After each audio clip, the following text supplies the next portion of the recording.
Hi and welcome back. So today we're going to go through compound interest. So which investment do you reckon is better?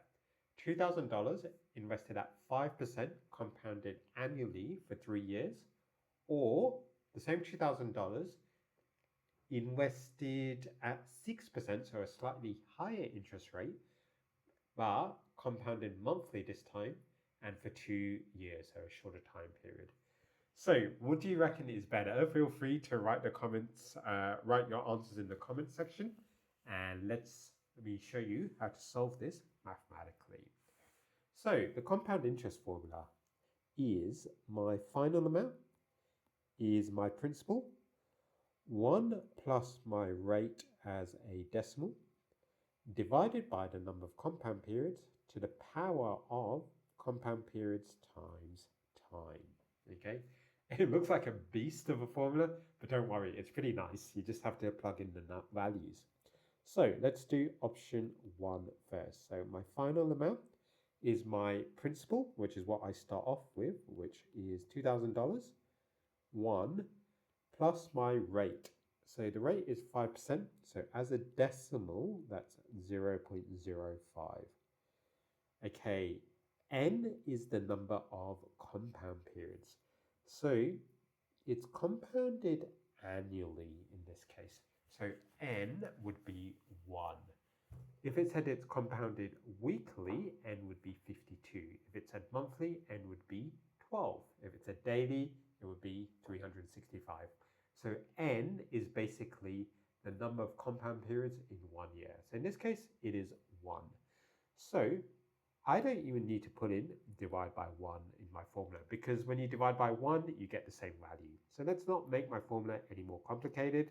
I don't need to put that divide by 1. I just remember that times n times t. So it's going to be 1 times the number of years, and the number of years is 3 years.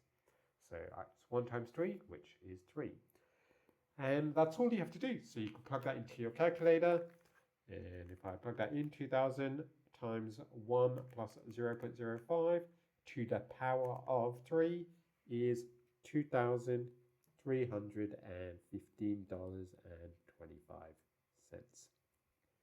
So that's how much you would get for option 1. What about option 2? So let's do that in green. So my final amount will be my principal, which again is the same. I start off with the same amount, 2 grand. 1 plus my interest rate as a decimal. This time your interest rate is 6%. So 1 plus 0.06. This time it is compounded monthly. So my n would be 12. Okay. And then it's going to be to the power of 12 times the time, 12 times 2. And 12 times 2 is 24. So you can either write 12 times 2 or 24. Remember, when you put this in the calculator, make sure that 12 times 2, it's to the power of. That's to the power of. So let's plug that into my calculator. So you got 2,000, 1 plus 0.06 on 12. So only that 0.06 should be on 12. To the power of 12 times 2 or 24, whichever you prefer.